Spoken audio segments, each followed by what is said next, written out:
Hello YouTube. Robert Alvarez, the Psychic Witch, also known as Mr. Lighting and a Fan. Good evening to all of you in YouTubeland. I hope that you and yours are happy and healthy and safe and well. Right now the time is approximately 5:44 p.m. Eastern Time, and you know what that means. 5 plus 4 plus 4 equals 13, as in the number 13. Blessed be the power of the witch. And the date is Thursday, I keep saying March for some reason. I do not know why. Thursday, February 23rd, 2023. Today is the day after Ash Wednesday, which is the day after Fat Tuesday, also known as Mardi Gras.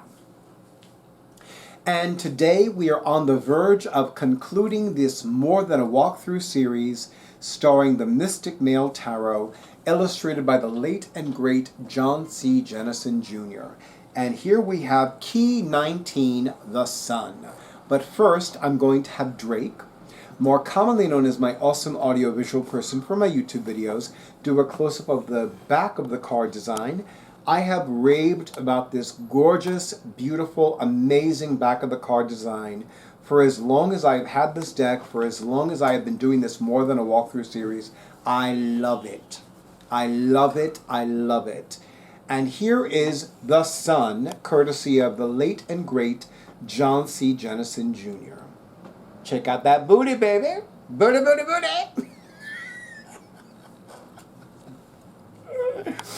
I love that this artist brings out a playfulness in me that I almost never show in my videos. So the Sun. So I'm going to read what Mr. Jennison Jr. wrote about the Sun. And just a reminder for those of you who are new to my YouTube channel, in his accompanying booklet,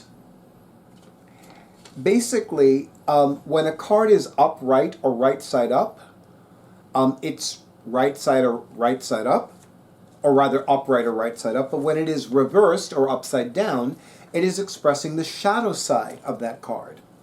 So we have Key 19, the Sun, which appropriately enough is astrologically aligned with the Sun.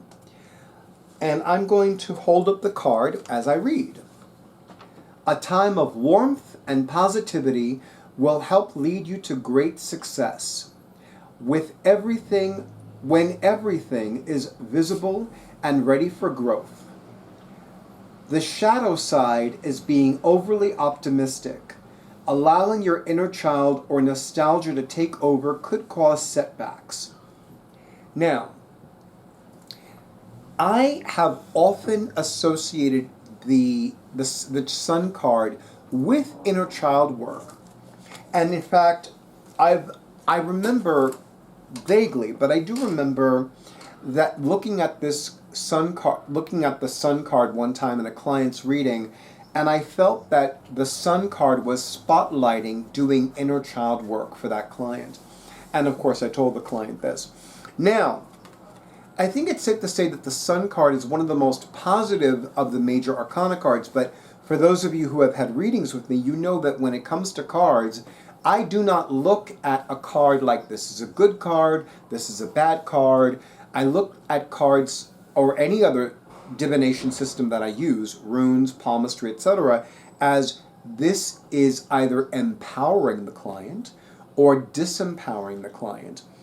And one of the disempowered interpretations of the Sun card is sunburn, or sunstroke, or heat stroke, or getting too hot under the collar and staying that way.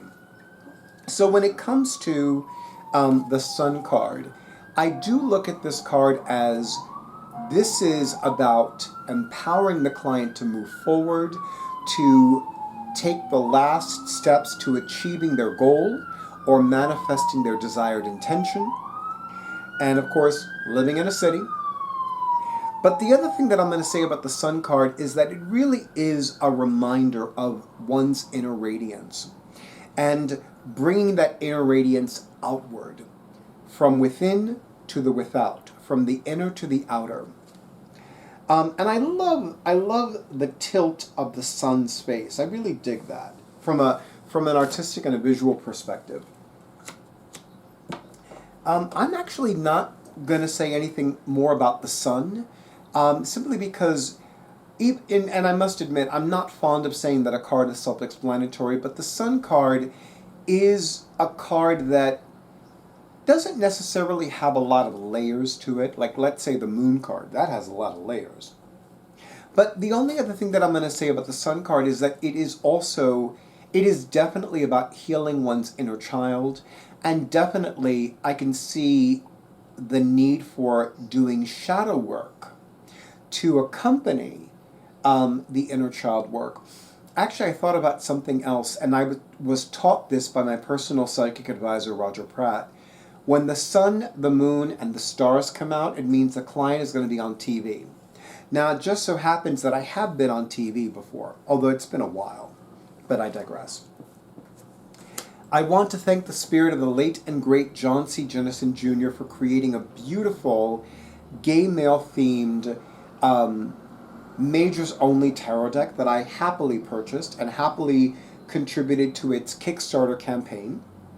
And I also want to thank everybody who was involved in getting the word out regarding this particular tarot deck. I actually had the honor and pleasure of meeting John C. Jennison Jr.'s husband when I was at FlameCon last year in August of 2022.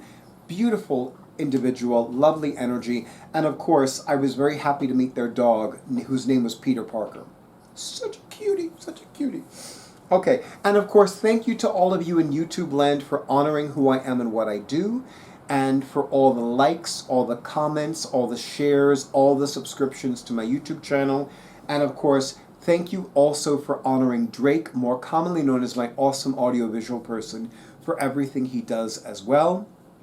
And last but not least, thank you to those of you who have scheduled your sessions.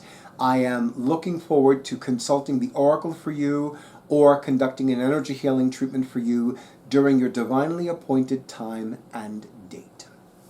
Have a beautiful evening, have a lovely, wonder-filled weekend, and stay tuned for the next video.